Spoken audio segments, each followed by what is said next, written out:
east of Council Grove, he was burning on Saturday, so I blamed him. Sandy's, like Sandy's. No, east of Council Grove. Jeff Oh, Hawk. east. Oh, okay, Jeff Hawk, okay, up in the hills up there. okay. Yeah, there was a lot of burning going on Saturday, yeah. Bob, how do you want me to do this? The number one, the public hearing request from the county commissioners. How do you want me to? You want me to read all that? You want me? How do I state it? You mean Number one, Public hearing. under the public hearing oh, that. for the county, the You planning don't board. have to announce that. I can't. Okay, well, I just I'll didn't do it know. for that, because once you do it, I'll do it. And then everyone. Well, I'll do it and then you do it and then each one of these people do it as they move. Let's do it and get it over with. It's 8:31, 7:31. Oh, sorry. 7:30. 1. 7:30.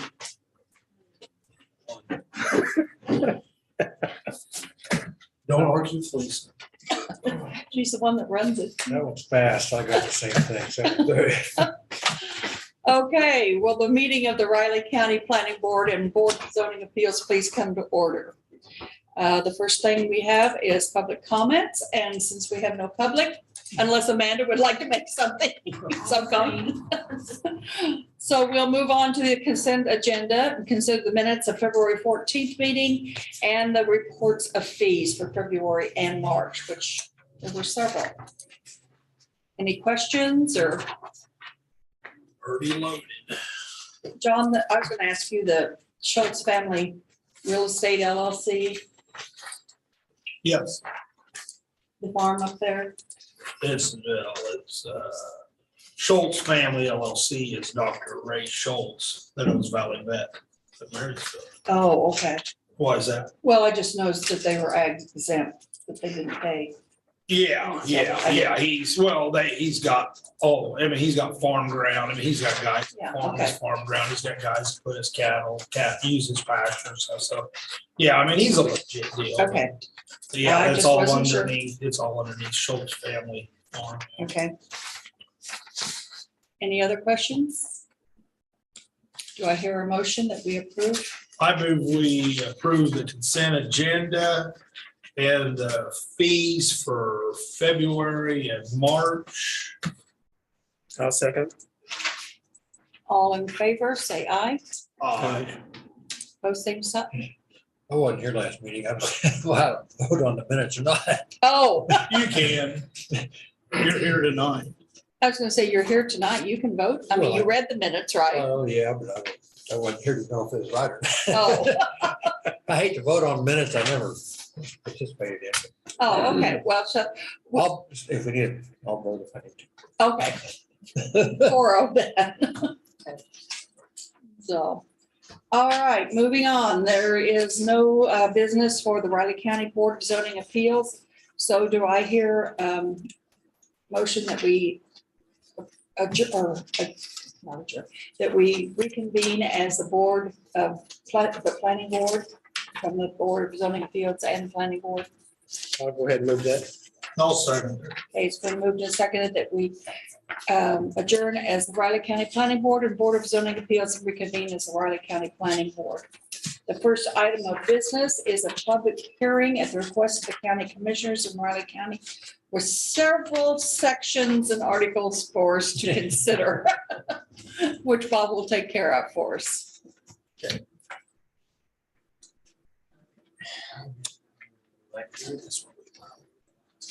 So real quick, did everyone get the amendments in their packet? The what? The proposed zoning or the land development regulations amendments? Okay, just wanted to make sure. Okay, so I don't have that.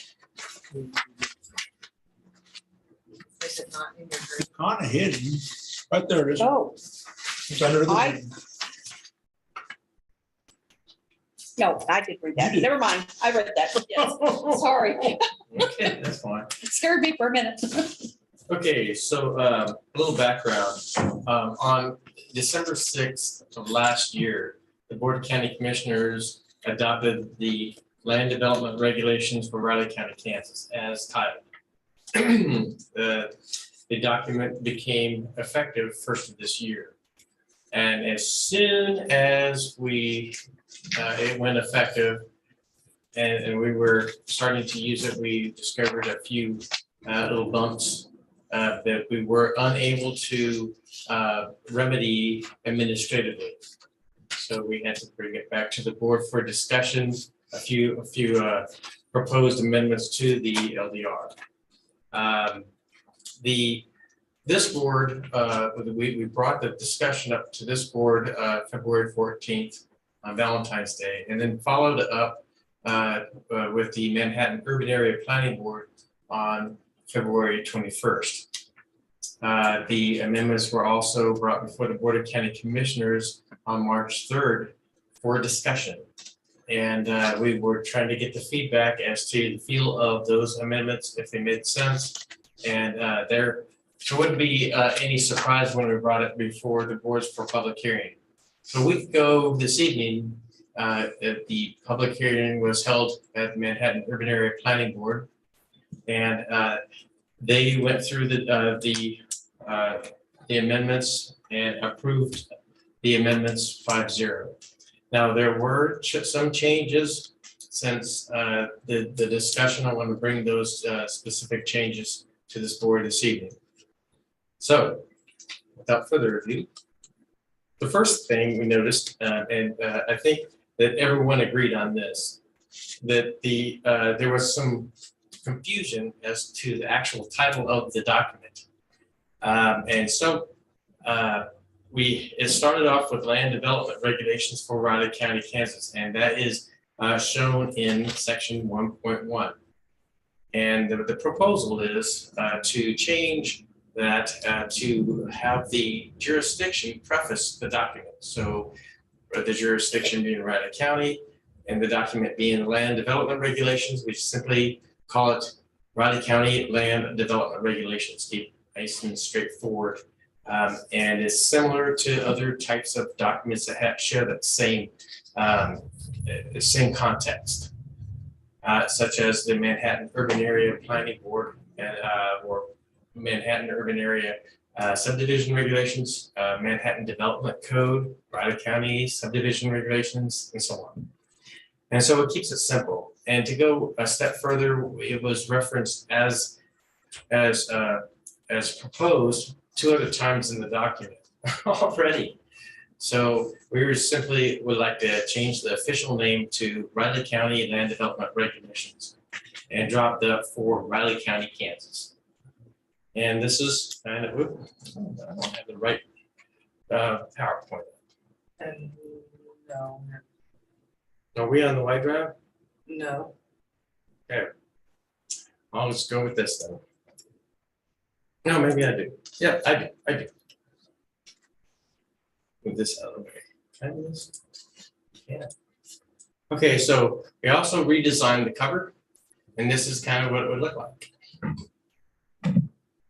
So we'll make sure that the Riley County logo is front and center. There's your name. It's also suggested that we put the effective date on the cover. And then later when it's amended, so the amended date on the cover as well. And we've done that traditionally with our zoning regulations, our subdivision regulations as well. Okay. So do you want to do these one by one? I would go, Motion. unless there's any questions, I would prefer that we just get to the, Do it all at once? do it all Okay. at once. Okay, so next. Let's see if I'm on the right one. Yep. The previous zoning regulations attempted to accommodate smaller lots by allowing the side yards building setback to be a percentage of the lot width rather than a set number such as 10 feet or 15 feet in some cases. Any lots wider than 100 feet only had to provide a 100-foot maximum side yard setback. Well, unfortunately, the cap limiting the setback requirement to a maximum of 10 feet was mistakenly omitted. And the problem with that, it created problems for lots which have larger widths. instance, note the example on the left here, the percentage method allows some flexibility, allowing the side yard to be established at 6 feet rather than a static 10 feet. There are a few of those situations here that's accommodated, but it nonetheless does accommodate. Or in example 2, the wider lots are penalized by only using the percentage method, which unreasonably establishes large side yard setbacks of 24.5 feet and 20.2 feet in this example. This will have a detrimental impact on lots that are long and narrow with large amounts of street frontage. All constructions on these lots will be forced to occur in the center of the lot only, disregarding topography and floodplain or other natural features that the development is trying to avoid or to retain. So there's also discussion on the proposed language, and there was some confusion, if you recall, that what we had at one time was proposed was, but not to exceed 10 feet additional on or attached to the 10% of lot. And as it seemed to be read that it was requiring buildings that could not be built any further from a side property line than 10 feet. It was exactly opposite. You could have been read 2 different ways. So we literally went back to the original zoning regulations and discovered the wording wasn't quite that, but it was this, as you see here. The wording was but need not exceed 10 feet. And that is a little bit more direct as to the meaning of it. So essentially what we're after is not changed. The wording is changed slightly to improve the odds of it being interpreted correctly. Okay, so that one's that. And I believe there's 2 sections in which we have that issue. And I'd like to get that corrected as well. Moving on, still with the side yard setback. Staff had originally included this requirement that the setback increases 1 foot for every 1 foot of building height over 16 feet. And this requirement was a new thing to the new regulations to supplement the side yard setbacks or setback for homes that exceeded the average height of 16 feet for residents. However, it was discovered that after accounting for 2 feet of foundation wall, 8 to 10 feet for floor, space between floors, and the pitch of a roof, that the average height of a typical single-family residence was actually between 20 and 35 feet. And that's measured on a single elevation, by the way. This requirement is considered impractical and unreasonably short. It was always generally accepted that it makes sense to build taller on smaller lots, to go vertical rather than horizontal in order to get the square footage desired of your house. However, this requirement essentially precludes most 2-story residences to begin with, especially on lots that aren't particularly wide. So this would require that the taller the house, the more narrow the house has to be. You go up and it starts doing this. So we're kind of thinking that we're trying to figure out any situation that would be a benefit. Okay, I thought this was the one that, what we did out there at Zedale, or Now we changed it. We increased the side yard setback. That's what it is. I thought it was because if it was over so many feet high, the building, that it had to be. No, you see these, and these are in every single family residential district and the 2-family and Right. the multifamily, Right, and it's impractical.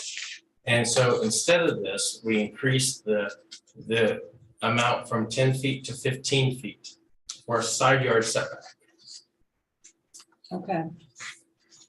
So again, this is another one of those situations where this applies to every single place in the county. Right, you know? yeah, And and it's not always applicable. yeah, and we're like, and speaking with the members of the Manhattan Urban Area Planning Board, they're kind of concerned about the metric being overburdensome. It's like, it's unnecessary. Now, if you're in a city, and there's a lot of vertical, houses and buildings going up, then there's a light and air issue. If you build a tall building and you block someone's, yard, then their grass dies, and they can't build, or have a garden, that kind of thing. Very rare that's gonna happen out in the rural area. There's a little bit more room to play with. So that's not the health, safety, that kind of thing, it's not an issue. So we're wondering why we want to have more things that people have to worry about. So in this particular case, we felt it was better going to this. We had the discussions with the planning consultant, Elizabeth Garvin. We talked to her about it and wanted to get her opinion on it.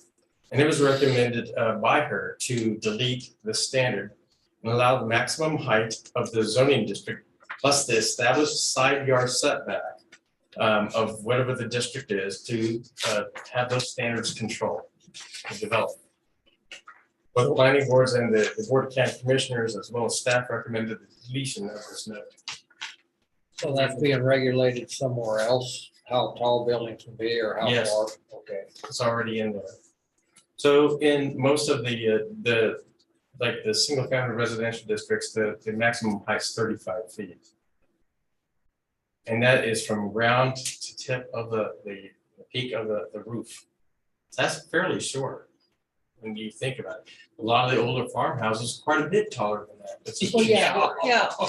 So, and at the same time, if need be, there's the variance process. And the old regulations had a specific list of what you could get a variance for. Now it's more dimensional. You can have, you can get a variance on height of something, whether that be a building or a structure, cell tower, wind tower, whatever. You can get a variance for that. And there's no cap, there's no maximum on that. Try to arbitrarily nail those down. So it would be literally on a case-by-case basis if it were to occur. But as of now, that's the standard. And there's a standard side yard setback. And we got. I understand that, the situation that I'm referring to is an unusual situation and stuff, and that in most cases, but I just really would hate to see what happened out there in that house, with that house and that building happen to someone else out in the county. I agree, me too. And I don't know.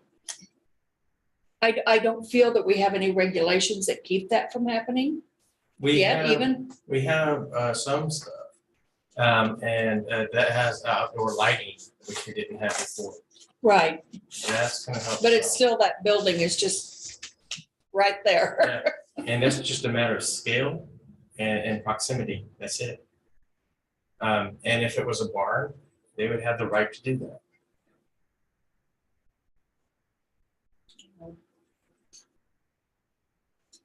Like I said, out in the county, you think things are further apart and stuff, and that, Most of the time they are. yeah, and So that somebody would problem do is that. We also have to think about all the zoning districts. Take a look at these. They're all of them. The agricultural residential use designated, all the SF1, the two family, where there's going to be buildings that are going to be purposefully closer together. Right, We don't want to penalize someone that has a tremendous side yard setback on a smaller lot and you can't build up.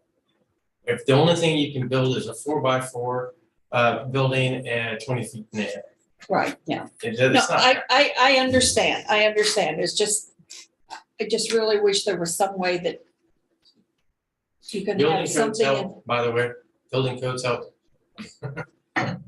Okay, so at the same time, the disclaimer when it comes to regulations, no matter how well you write them, no matter what you put in, there's gonna be some very clever person to skirt them and put a situation out there that matches the zoning regs or the development regulations, and it still looks awkward and hideous and unacceptable. And bother somebody else. So Oh, okay, it's very difficult to I'll write get off my soapbox. for every situation, absolutely. Okay, moving on. This was a big one. Staff originally projected following the adoption of the new land development regulations, existing short-term rentals such as Airbnb, Vrbo, and et cetera, would be grandfathered in. And similar to agritourism facilities that existed prior to the adoption of the licensing requirement for agritourism facilities, they would not be required to be licensed, and they would essentially be considered legal nonconformities. And you can see this is a section onto your right, it's right out of section 1.16, transitional provisions of the Riley County Land Development Regulations. And this in particular, B, except as specifically provided in these regulations, and that's where it starts. It includes buildings, structures, lots, parcels that legally existed on the effective date of these regulations. And it essentially comes in, and they all come in as legal nonconformities. That's how they're handled. Now, there's a couple different things there that are noteworthy. Except as specifically provided in these regulations, that phrase right there means that somewhere in the regulations, unless it actually states, contrary to this rules. So right when we skip ahead to the short-term rental, which are in the use-specific standards and the licensing requirement, it shall be unlawful for any person to operate and or advertise any short-term rental without a valid short-term rental license, as approved pursuant to the application procedure herein. Nothing said anything different than going back to section 1.16. So, in other words, that by itself, it was determined that, yeah, at this point in time, even though that wasn't the intent, they were brought in as legal nonconformities. And, well, it turns out that the discussions with the deputy county counselor appeared that it was expected by the Board of County Commissioners that upon adoption of the new land development regulations, all short-term rentals, whether new or already established, had to be licensed and be subject to licensing standards, which are listed in this AD short-term rental. And there would be no grandfathering. However, the Board of County Commissioners suggested in our discussions that a 1-year grace period would to allow time for existing short-term rental businesses to come into compliance would be granted. So following adoption of these amendments to bring this to the point to the short-term rentals would be subject to the licensing requirements. They have 1 year to come into compliance, because there's a couple of things that we're going to get to in just a moment. It might take some time to fix.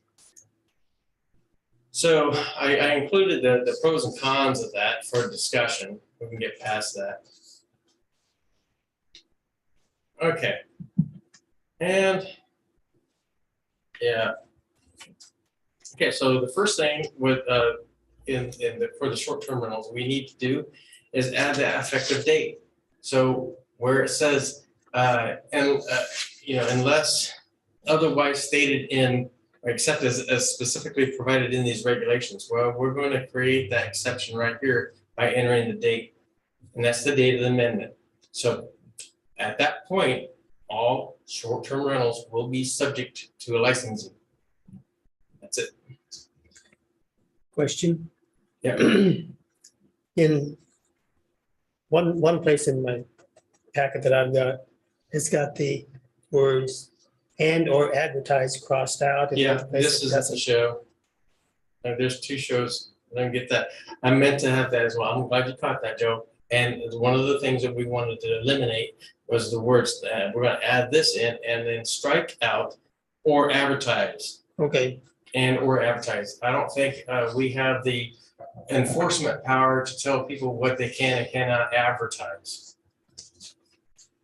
But if they're doing if they're executing a land use that is in violation of the regulations, that we have the power to enforce. okay. Okay, moving on.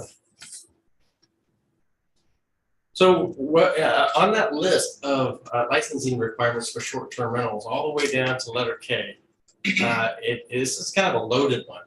It talks generally of the same topic, so there's more than one little standard built into this.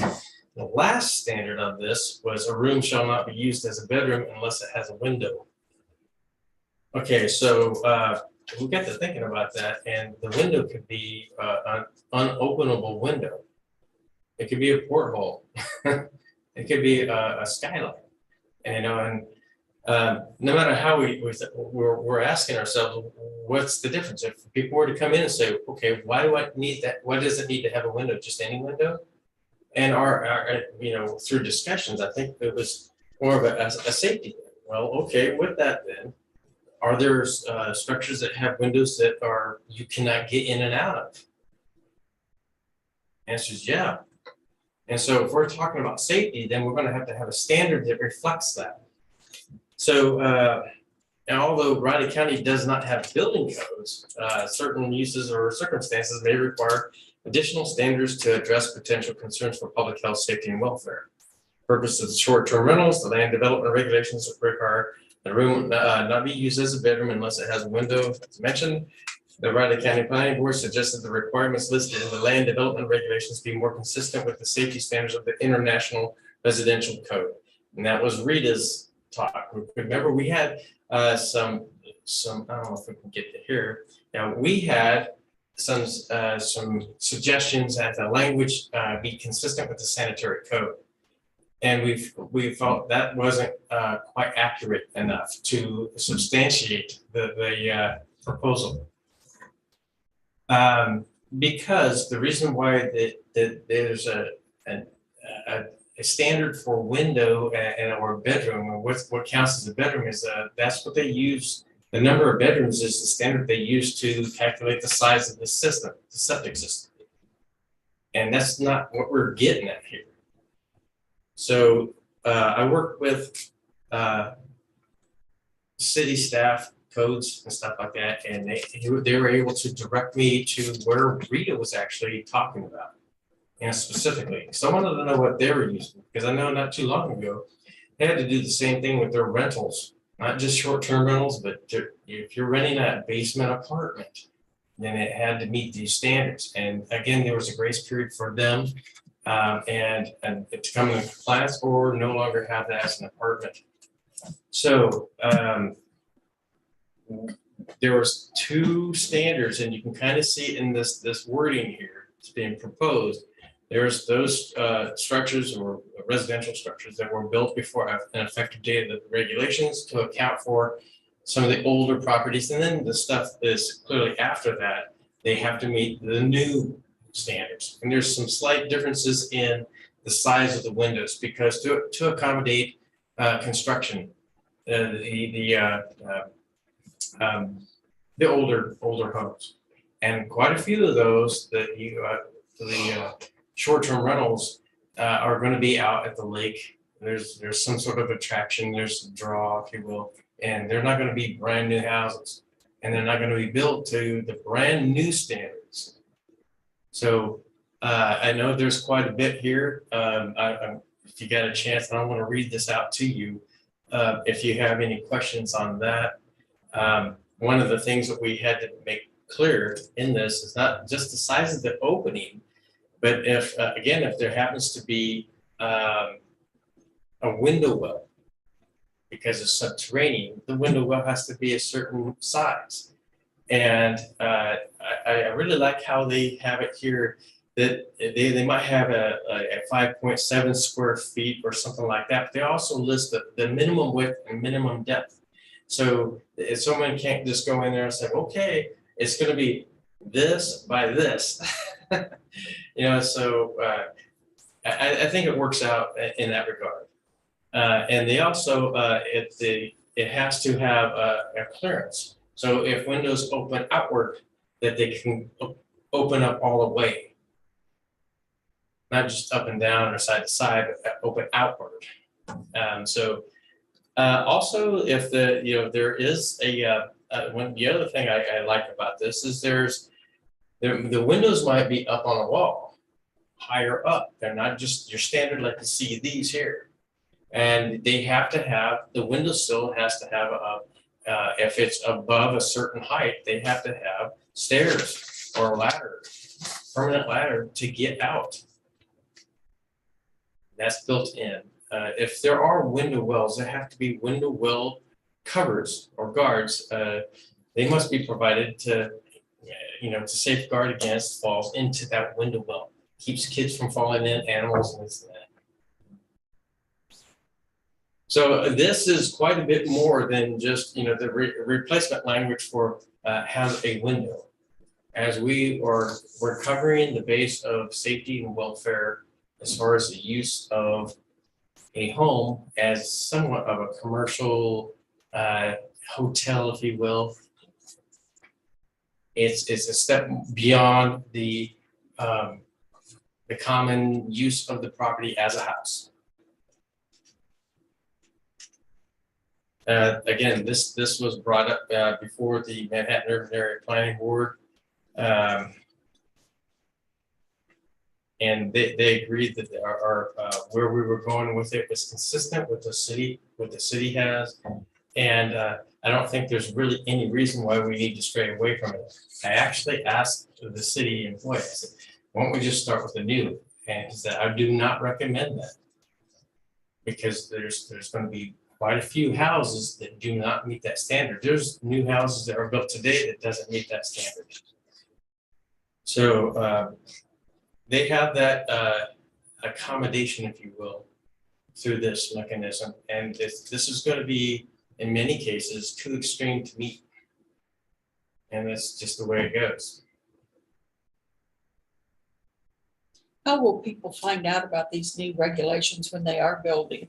Is something sent to contractors and stuff to let them know that There's a these couple are new different things. regulations? We have the regulations on the website. We have brochures. Anyone who is interested in having doing anything with the property, I believe it's in the newspaper. We have it, public hearing about it right now. And as far as getting the word out, it's just like with anything else, any other change or any other regulation we have. A lot of people will come in and ask about it, call in and ask about it. And we encourage everyone to do that. I think with the short-term rentals, there's going to be an effort once these go into effect to contact them, and as many of them as we're aware of, Mhm. and try to get that ball rolling. And then after that, it's going to be whether we kind of stumble upon it or we're told about it or from someone else, and we can check in on that and contact them and let them know what's going on. So if there are short-term rentals in the city of Manhattan, these regulations do not apply to them, That's right? correct. It's jurisdiction. I just wanted to clarify that. So, go ahead. I'm sorry, I was just wanted to add to what Bob was saying. We're gonna work with our public information officer to issue some press release, just get the word out. Since this has been in the paper a lot, Mhm. people have been talking about it, just to kind of help, in addition to, the different ways that also we get the word out, just to kind of add that extra. Right. So, You just read my mind. That was one question I was gonna ask. I met Vivian Thursday. Yeah, she's great. She came up and I didn't know who she was at the beginning. And I introduced myself to her. And I said, oh, you're the information director. She said, yes, ma'am. So very, very, very nice lady. And she's, and that's been the thing, I know there last fall there, when the driveway entrance deal come out and, it was in the paper and there was a person that put it on Facebook and she got everybody all riled up. And I just flat out called the gal. And I said, do you know the whole story? Well, I don't know. And I said, well, you better go to the office and sit down with Bob and Amanda, and they can tell you about before you start putting crap out here and getting everybody fired up about it. And she didn't know what to say. So I called her out on it. She's your neighbor. So, That's what you have to do. I mean, You know, it just when made you're me spreading mad. stuff that's not true. Yeah, That's what you but- gotta do. But Vivian, that's her job. Yeah. And, you know, I'm sure glad the county has somebody like that now, because in the past, over the years, you know, there was things that got out there that weren't right, you know, and it took a lot of reeling back in to get it, you know, it just wasn't this type of stuff. I mean, it was just a lot of other stuff, so, yeah. So. Okay, so, there's a lot of, information here, regarding, both the window sill height, the ability to get out of the window and how it affects, you know, at different stages of the effective date of the regulations and stuff, before, after, that kind of thing. And obviously, if you are subterranean, there's that, the window sill. And the windows and covers. So that's what that really takes care of. There's a lot there, I think, with the discussions of the boards. And I think it was more than reasonable. It hits the intended target here. And so with that, if there was no questions, I'm just gonna move to this. We thought maybe it would be prudent to add the actual definition of an egress window. Standards are listed here. So that is just the definition. So when people come in and we say, hey, you have to have an egress window. Well, can you define egress window? As a matter of fact, we can. And so that is it. So there are no any questions. Let me sum up by saying that staff recommends the planning board forward a recommendation of approval to the Board of County Commissioners to adopt proposed amendments as published.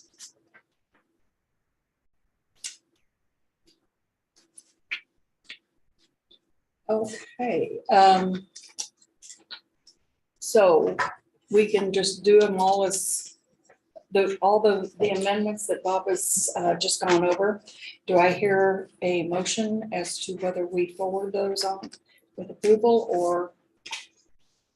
I'll move that we forward the recommendation of approval to the Board of County Commissioners, Riley County. of the Proposed amendments to the land development regulations. Second. Second. Or is it the Riley County Land Development Regulations? Yes, get the title right. So it's been moved and seconded that we forward the amendments to the regulation, Riley County Land Use Regulations to the county commissioners. All in favor, say aye. Aye. Opposed, same sign. Carries 4-0. Thank you. Okay. The Good next job, Bob. agenda- Well yes. there. The next item on the agenda is the annual report.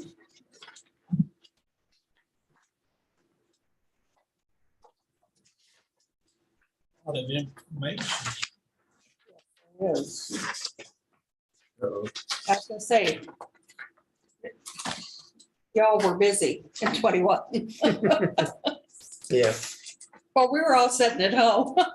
Couldn't do anything, go anywhere. So let's put in a permit for something, so Yeah. people do.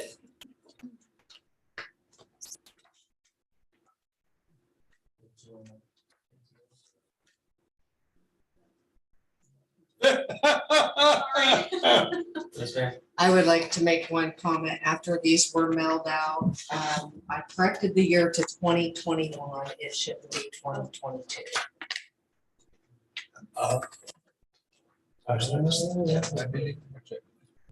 But did you say that copy for next time? Yeah.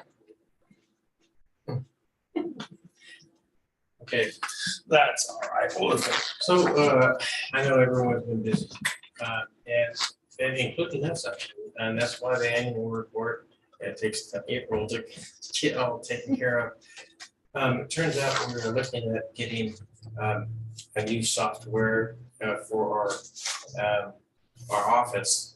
And so we should have it, January 5th? Yeah. Lisa, just kidding. Oh, so you're not gonna get that I love till, Lisa. We'll be going This live summer. in September. Oh. By September. I heard the county commissioners approved that one day, yeah. Yeah, we're anxiously awaiting a much better, much improved product to make our workflow much more efficient. For $95,000. It is more than worth it. Yeah, I know. When it's- I heard that, it's like, holy cow. Yeah. It's definitely a lot of money, but it's gonna be a very streamlined system. We're gonna have a public portal element to it, so it's gonna make things easier both for us and the public. Huh. So so it really is, we're really excited for it, so. so I think going back to this here, most of the stuff is just it's put together. It's cumulative and listed out in order. So everything that occurred last year is in here. It looks like Not a it's one whole of lot of differences as far as new things. I think it's just, showing you it's plugged in. And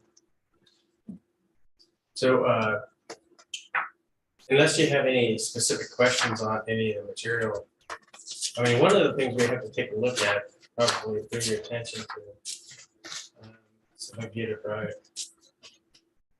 And this is a big one when it comes to comprehensive plan. This chart right here. Oops. That.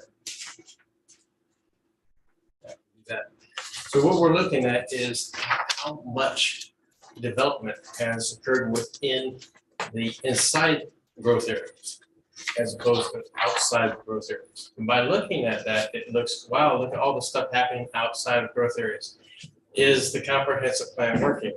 Is the development that is occurring following the goals and objectives of the comp plan? And if you take a look, there was one rezoning. Quite a few more ag structures or infill in areas where there's either already or vacant lot that was able to be developed. And so not all platted lots are in a growth area. So, but it's a reasonable request and expectation for development to occur on these. You want, if it's already platted and rezoned, you want the development happening there rather than somewhere else out in the middle of wheat field. So I think quite a bit of that's happening, even though it looks as if it's the development and our course of action here is not meeting up with the goal of the comprehensive plan. Well, like on the ag thing, I mean, that's sheds, that's not houses necessarily on the ag, right? Some of them are houses. Yeah. Some are houses, yes, but it can be sheds, it can be, Well, let's see this. It says total residential building permits. We're going off to the house. oh, that's true. It'll say residential. Total building permits, non-ag residents issued 7 out of 12. But again, this can be, you can look at this and draw some major conclusions, but if you go to each one of these and take a look at them, you'll see that they're the most practical thing to do. And it's reasonable, and I believe even with that, it's still meeting the goals and objectives of the plan. I think that this planning board staff make a considerable effort in making sure that development that occurs in Riley County is right in line with that comp plan. I don't think things are happening outside of that, level of review. But that's one of the things we have to take a look at and where it's going. where the development is occurring, and there's On signs. that, what is the definition of a sign that requires a permit? Like what's east of the Riley corner, or they're on Flores is in there, or on So, the north side of the road. They're in the. It has to be like a billboard sign? Here's your answer. If you go to the land development regulations, you go to, I think it's section 6 signs, right, I believe. I think we have it here. I can just bring it up. That's it. Oh, look, we're there. Oh, nice. It's not what I want.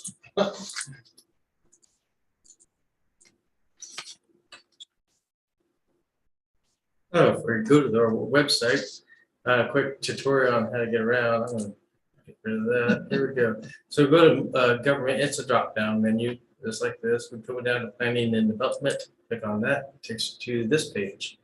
Here is our page. Here's all kinds of information over here.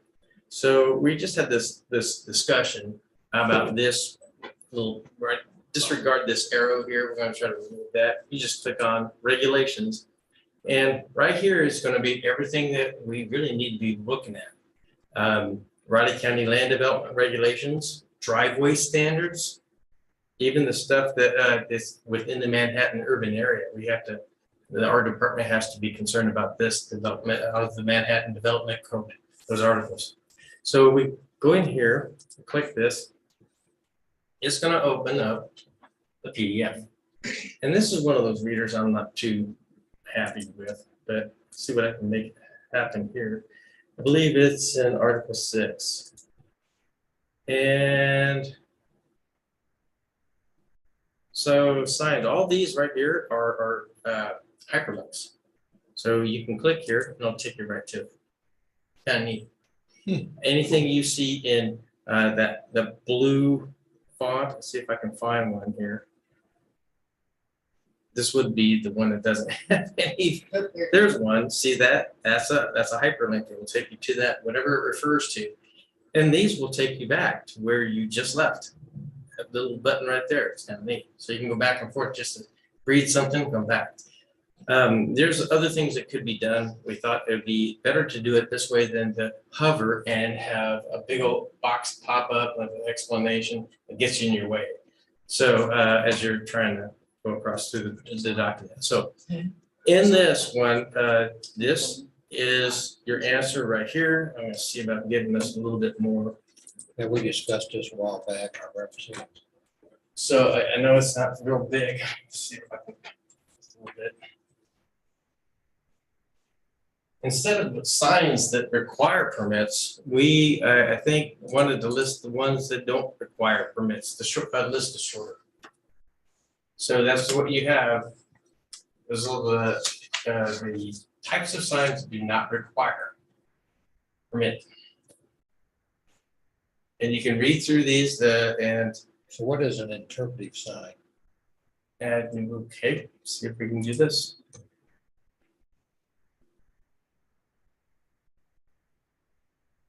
Would that be like a historical sign or something telling about something?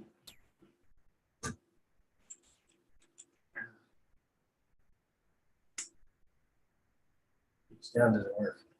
I just- Let's see saw if we can go to the sign here. It's a ways down. So.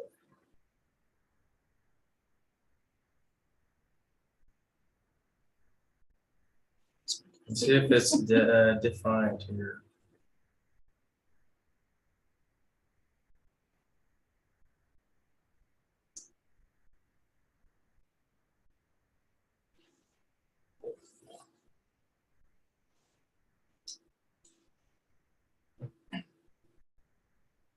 It's not defined. Okay, so what we do is go back up here.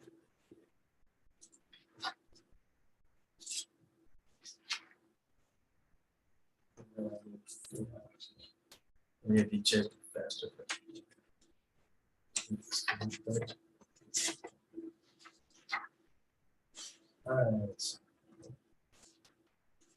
Okay.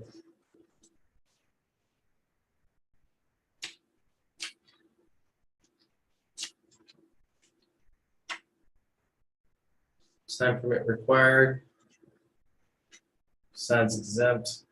Prohibited locations, prohibited signs. And I tried to get as many of the different types of signs built into this as possible. Illumination.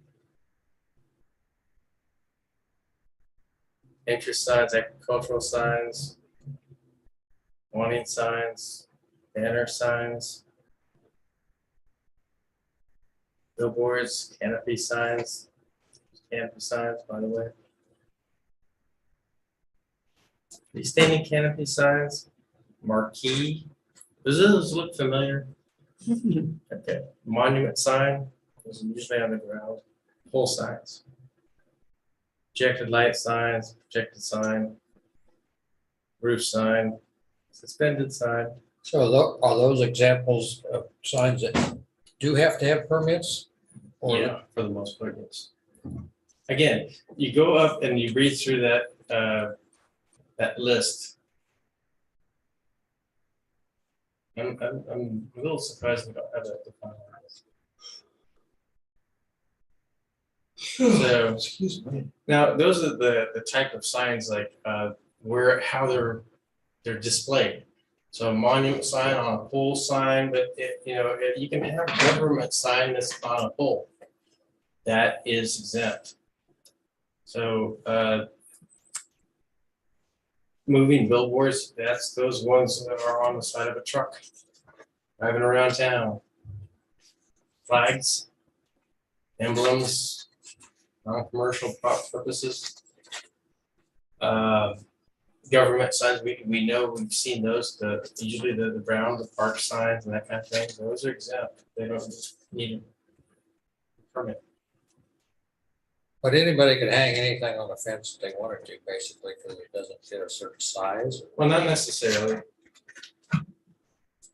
That's not. So, like, can I hang a Century Farm sign on my fence? That's a commercial, see that emblems are for non-commercial purposes. Sounds like that's a commercial endeavor. And so we have to take a look at signs that are less than 1 square foot in area that are affixed to machines, equipment, fences, gates, walls, gas pumps, utility count. So 1 square foot. This is that big. This is bigger than 1 square foot. We're not gonna. But if it's bigger than 1 square foot, I have to have a permit. Depending on if it's a government sign, Put it on fence. depends. So we have to look at everyone's request as far as specific. We can go through 100 different case scenarios. And we'd have to take a look and make sure that there's other things in these regulations here you might want to take a look at. And that's how we're going to be handling this. So my no hunting signs, is that exempt? Yeah, Well, I just think of all the signs in Winterville that they got up. Some of them got pretty vulgar language on them, yep. and that's all exempt. And we do what we can, prohibited locations, let's see. No sign except those specifically exempted here and shall be constructed, reconstructed, remodeled, and so on any land or structure without first obtaining an approved permit. Right off the bat, it's telling you have to have a permit unless you're otherwise exempt. Well, I was just wondering, you're talking about putting a Century Families sign up, and it might not have been exempt because it was so large, but yet we get these ones in Winterville that are just a whole row of, and there's some Yeah, of them because kind of, the Century Yeah. Farm signs are bigger than these are. yeah. That seems to me that you got a good sign that might not be exempt, and you got some that are kind of nasty that nobody's gonna do anything about it, so. It's been a while since I've read through these in detail. Okay. At one point, if the business was not occurring at that location, then you couldn't do that. Well, You you can't have nothing to do with a sign that says advertising for McDonald's at 9 o'clock, McDonald's. So it's basically that now. Some of the things that we decided that would need to be a little bit more flexible on that is for agricultural purposes. Yeah, I was gonna say it would. Central Farm is agricultural. I'd say it'd be. But. My sign's inside anyway, so. Well, obviously, if you can put up signs that say F Biden, you can just put up anything you want to, as far as I'm concerned. I mean, if you can put that word out there, what can't you put out there? Yeah. Well, if we didn't get into free speech. We have to control or the content. We had to really on the size and the type more so than anything.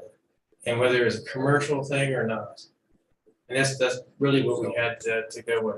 There's only so much we can really do without just getting ourselves in a bunch of trouble. So, but this is what I would suggest to all the planning board members. Take a look at these. If you're concerned about it, they are right online. I'm not sure if we printed off a copy of these for everyone in their notebooks, but it is there.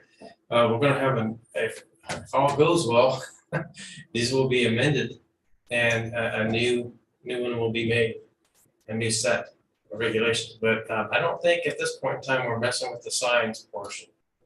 But you can go through and take a look. It's a very, very detailed as far as it goes. And message substitution, we're talking lighting standards. They are now at what one time digital billboards were prohibited. Now they're allowed. But to certain standards, they have to meet certain standards in order to exist.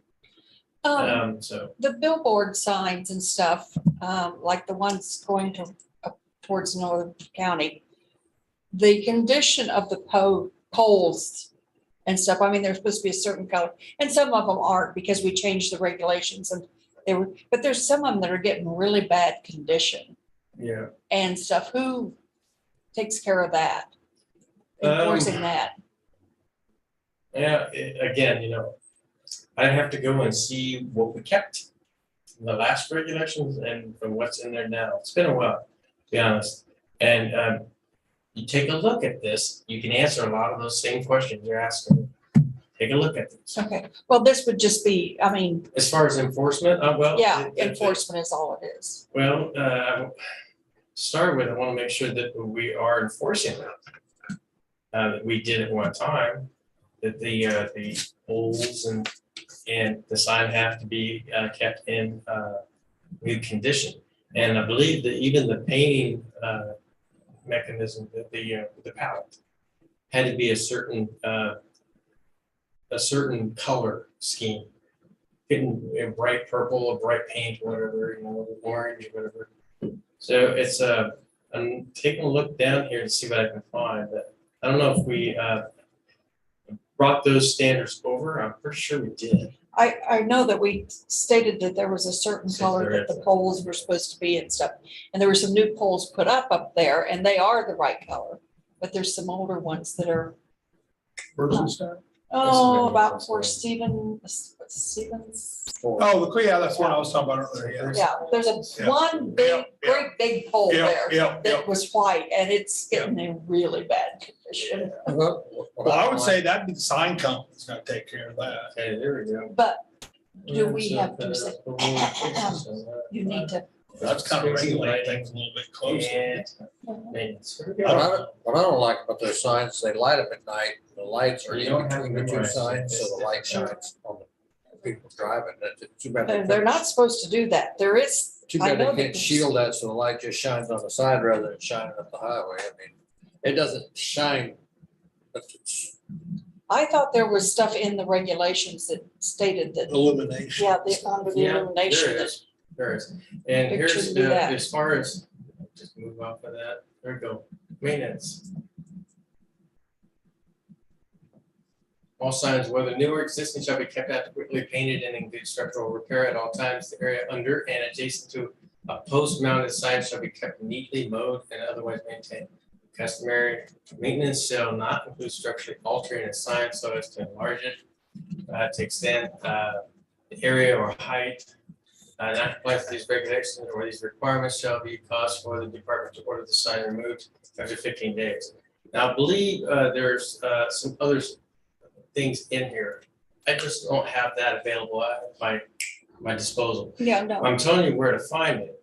And if there's something that you cannot find, I will look through that with you and try to help you find it. I just didn't know if there was somebody that was, that I should say, hey, so-and-so, there's a thing that needs to be painted up there. Somebody needs to contact that company. Well, Just- our planning compliance specialist Does that, does that. okay, If there's a complaint, or if he happens to notice it, driving by, whatever, and it's out of compliance with the regulations, and make contact with the owner of the sign and let them know that they need to come into compliance. okay. And get that ball rolling as far as enforcing. That's how that works. Now, again, we could be here for a while trying to find something, needle in a haystack, but it's in here. Yeah, no, you answered my question. That's the billboards right here. I'm pretty sure there was a paint, a palette requirement. It I don't- was, you had it up there, Pantone. Where's it? Did you see that? It was before maintenance.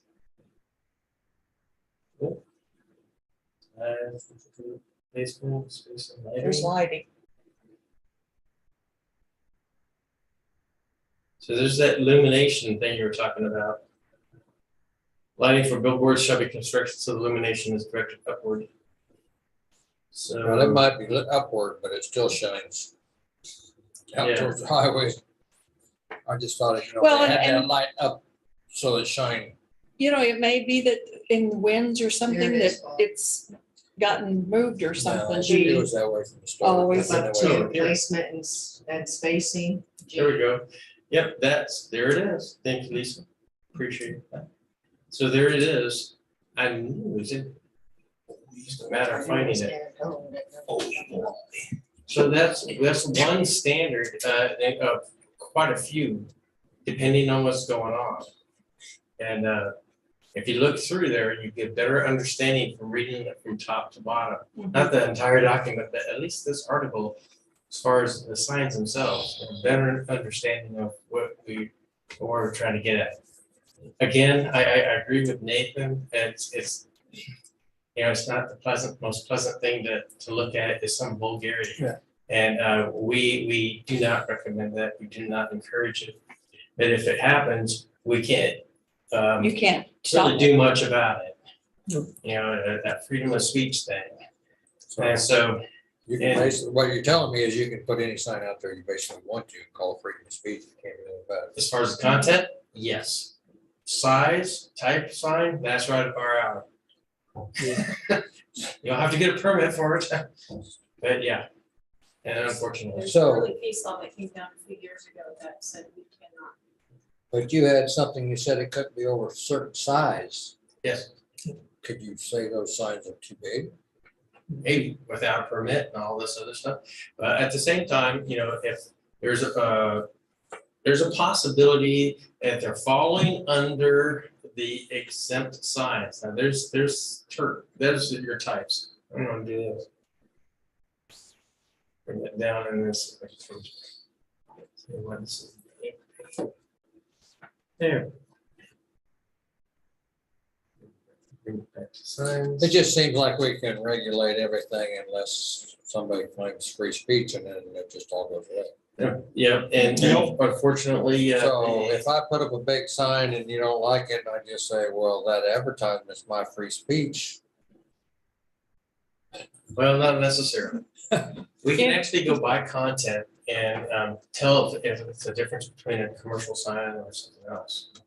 You have to be able to read the content to discern the difference. So that you can't regulate based on content. Yeah, you can make judgment calls off of it. Now, let's say the vulgar sign, does it fall under, these regs here, as far as, again, message substitution, applicability? Do they fall under signs exempt from the regulations? If not, then we have to take a look at the size of it and the placement, all that. Sometimes we get them on that. Is it in the right of way? Oh, can't have a sign in the right of way. Yeah, but is it exempt? Signs or banners on fences and structures within an arena, public park, recreational complex, or athletic field, provided such signs or banners face inward to the arena, or see that kind of thing. He's faced outward to the Yeah. highway. where all the kids run by and see him. Sorry, Nate. There's nothing we can do about that. Well, that's pretty sad when you think little school kids go by there. See that. Can't. Don't can't do disagree, don't Yeah. disagree. So, So, okay. you so- have anything else on the annual report? Well, I was gonna ask you if the same. If there's any, Anyone have There's any a- other questions? There's a lot of wastewater. Oh, yeah. notice that? Oh, wow. We found the tributaries to keep Tunnel Creek Reservoir full.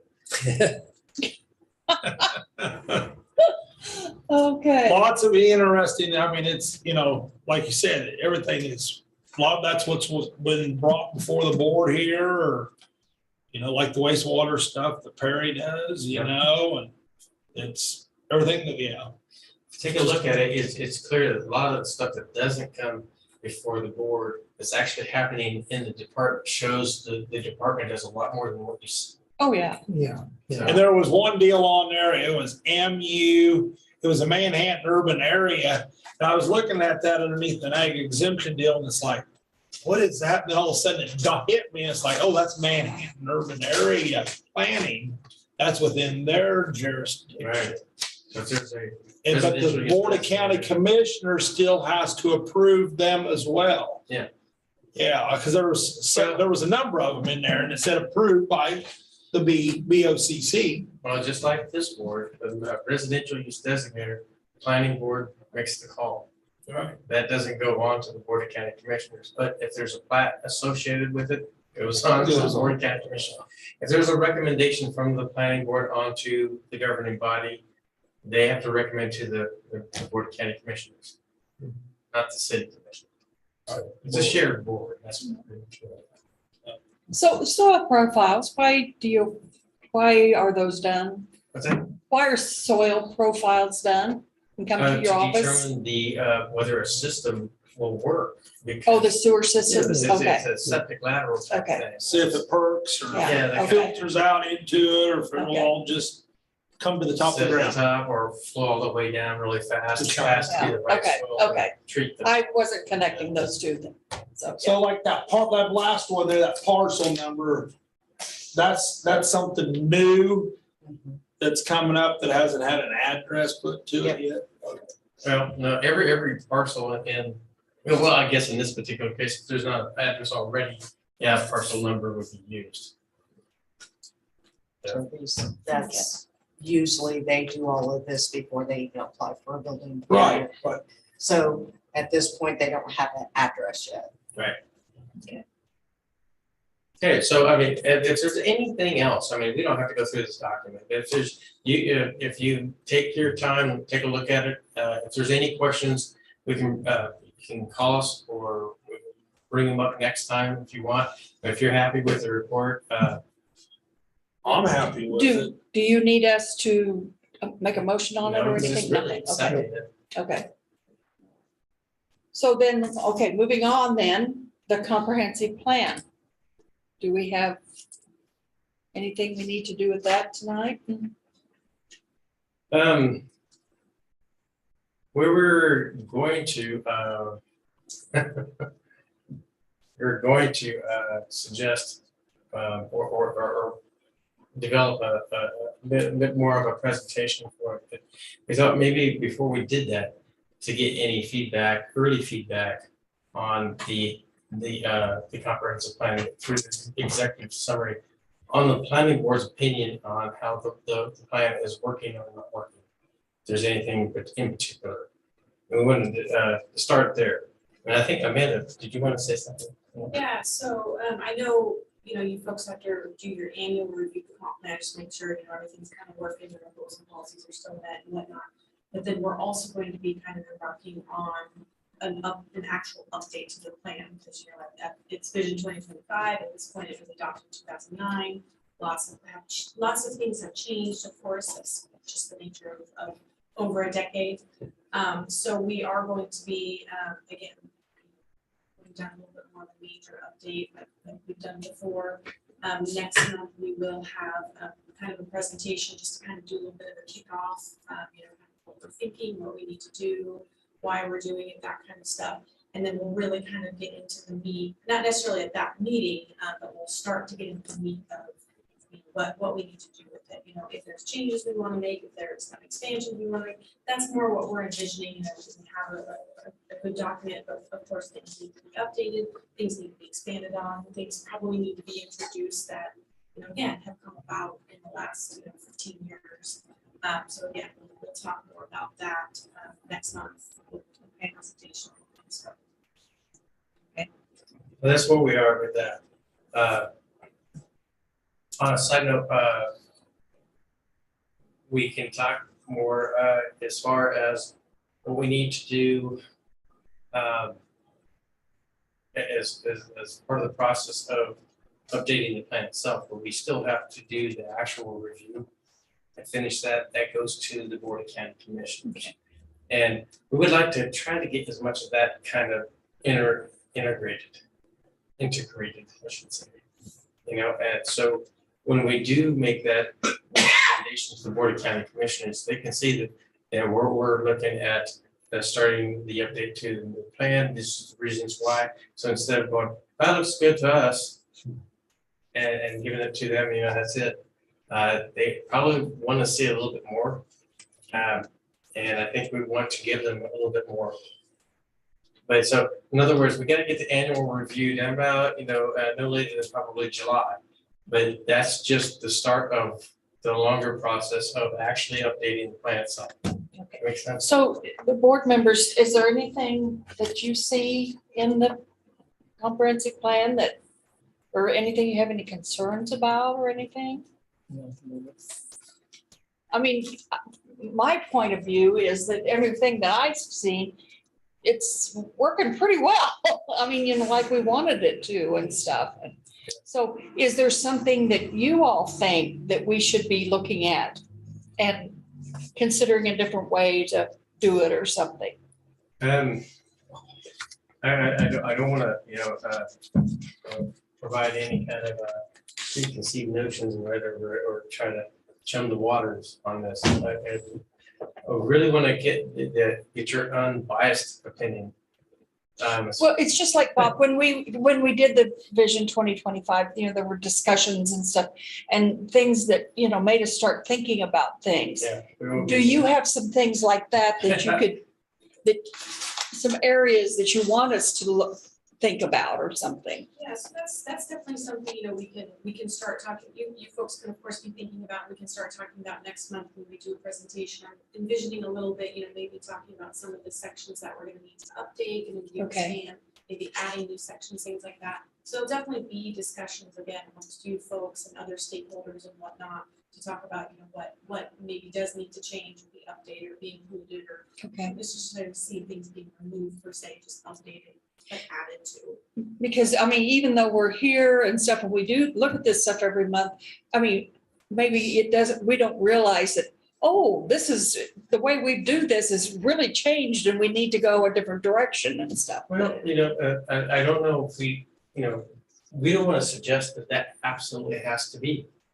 Right, I know that, but it gives us food for thought. Okay, so some food for thought. Okay, Take a look at the executive summary. Take a look at your annual report. Okay. And see what's happening and see where you think it should be going. There's other parts of it, I think that there's obvious things that need to be updated. Like population counts, the years, Yeah. just the number thing, get that taken care of. And extrapolate from there and what we see as the pattern and rate growth, that kind of thing. And what our current concepts are. Right now, what our current concepts are. We have the regulations that are implementing the goals and objectives of that plan. And so is that, I mean, there's other things that we're gonna suggest, as additions to the plan, like parks. More information on parks, you know, as far as development of parks and so on. But there's other things, you know, in the concept of, do you feel that there should be any changes? Some people will say, how the plan's set up and how the regulations are set up is too burdensome for development, for certain types of development. It's just too restrictive. Others will say, hey, it's just right. We understand how it needs to be set up and why it needs to be set up that way to accomplish that overall goal of the agricultural, for preservation of agricultural lands and operations. So that's what, it's more of a homework assignment here. It's more in depth. And if you see something in general that you, I don't know if it's a matter of, I'm sorry. I don't know if it's a matter of things that aren't working necessarily, so we have to change things. Okay, If you feel strongly about it, if you recall, when we did the Vision 2025 discussions, the meetings that we had, you know, the presentations in the county, different places. What we're trying to get the feedback from people is, we asked a simple question. Would you like to see Riley County stay as an agricultural county or developed out like a Shawnee County or a Sedgwick County? There's multiple ranchettes all over the place and that are not really farm related. You might have some horses, this and that, but it really actually gets in the way of agricultural activity and the maintenance of agricultural lands such as burning and pastures and things like that. Or having dry lots. And those are incompatible. And so, and even crops, spraying and harvesting and things like that, it creates problems for those that are not involved with that. So that was a simple question. And it came back that they wanted to see Riley County stay an agricultural county.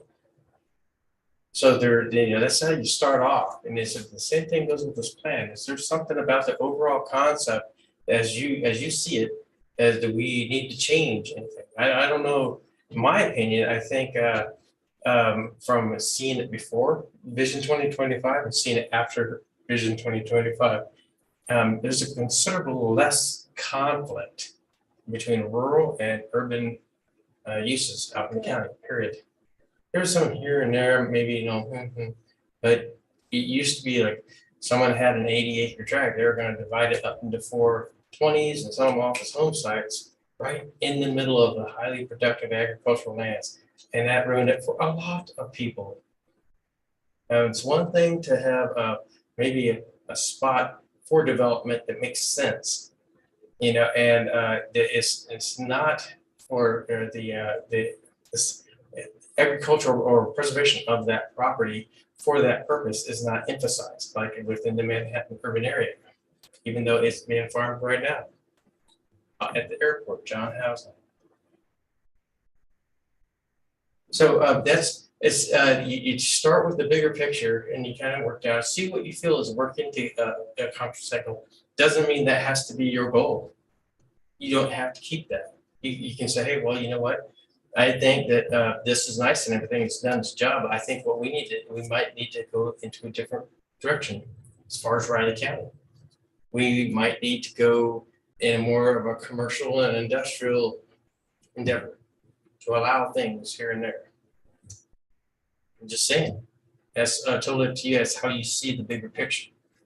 And then work down from there. Are we just allowing that type of stuff right now, or do we have spots for that to go? I think that our biggest issue right here in Riley County is residential versus the agriculture.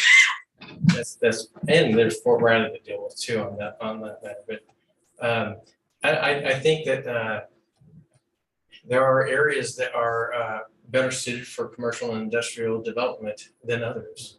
It doesn't quite make any sense to try to put something out, and I mean it could be done, and maybe in some cases like the blueberry factory out by Lawrence, you can see it is outside of town. It's too big, and what they're doing that manufacturing doesn't belong in town. that kind of thing. So they need the space to go. But we have the zoning districts for it. We have the planning and development option in case when we go that route, they had to. But we also have a future land use map. It shows through agreement, as we update this, where things should probably go and where they shouldn't go.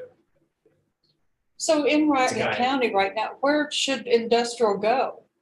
Right now, Yeah, south of the airport, north of the airport. You have access to rail, air. but then you've highway. got Fort Riley there too then. What's that? You've got Fort Riley right there too. Definitely, and that's a good thing.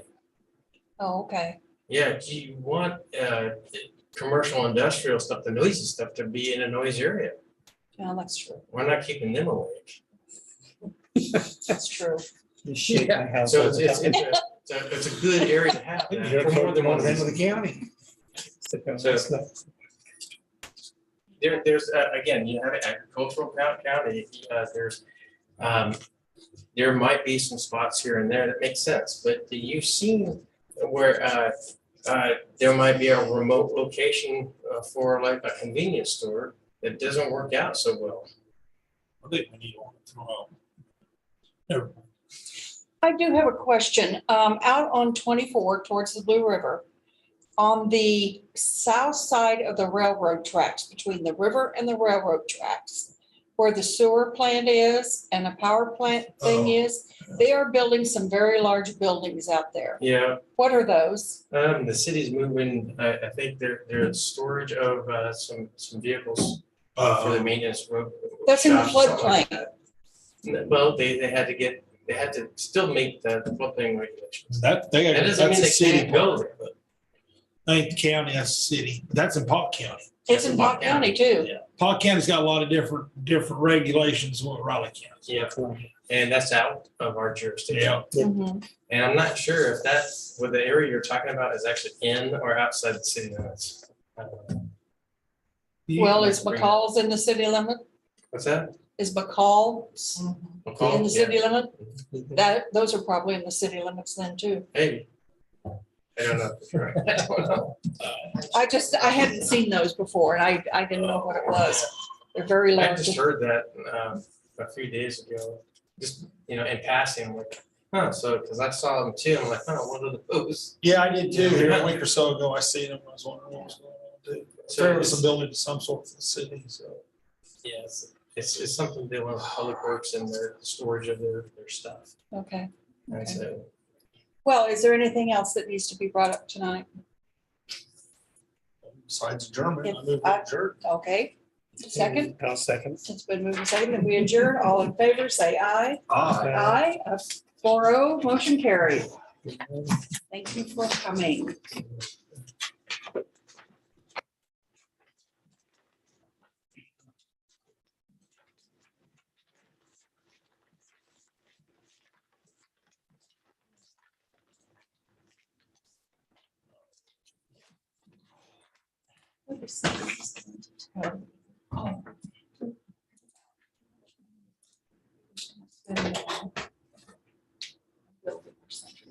No, no.